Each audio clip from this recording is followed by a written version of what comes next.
hopes that St. Nicholas soon would be there.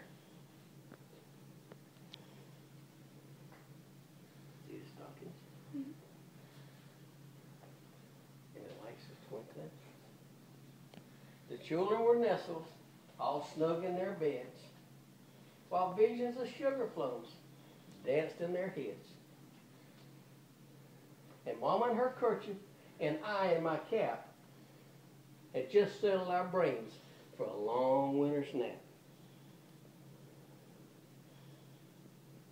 See you there? Just to thinking about everything.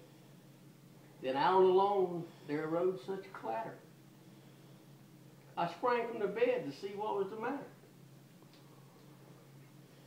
Away to the window, I flew like a flash, tore open the shutters and threw up the sash.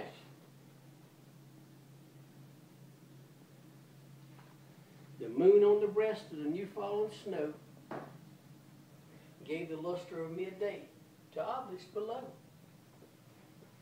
Then what to my wondering eyes should appear but a miniature sleigh and 8 tiny reindeer with this little old driver, so lively and quick.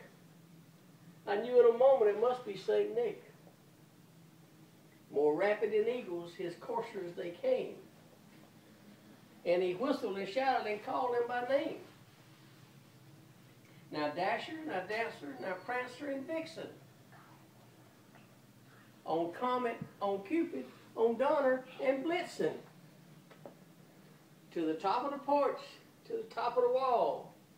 Now dash away, dash away, dash away all. Turn it around. As the dry leaves that before the wild hurricanes flew, when they met with an obstacle mount to the sky. So up to the house, top the courses they flew, with a sleigh full of toys and St. Nicholas too. And then in a twinkling I heard on the roof the prancing and pawing of each little hoof. As I drew in my head and was turning around, down the chimney St. Nicholas came with a bound.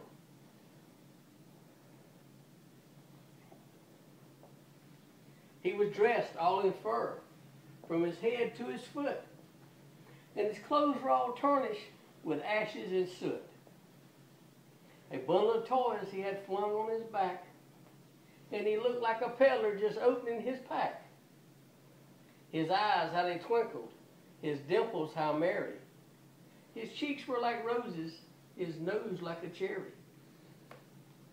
His droll little mouth was drawn like a bow, and the beard of his chin was as white as the snow.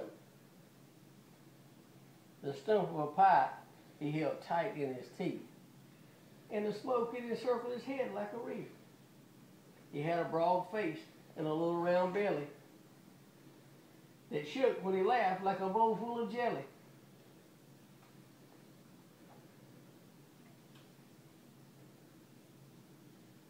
He was chummy and plump, a right jolly old elf, and I laughed when I saw him in spite of myself.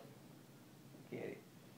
A wink of his eye and a twist of his head soon gave me to know I had nothing to dread. He spoke not a word, but went straight to his work, and filled all the stockings, then turned with a jerk, and laying his finger aside of his nose, and giving a nod, up the chimney he rose. He sprang to his sleigh, to his team gave a whistle, and away they all flew like the down of a thistle. But I heard him exclaim, ere he drove out of sight, "Happy Christmas to all, and to all a good night." And that's all the story. Very good. The night before Christmas.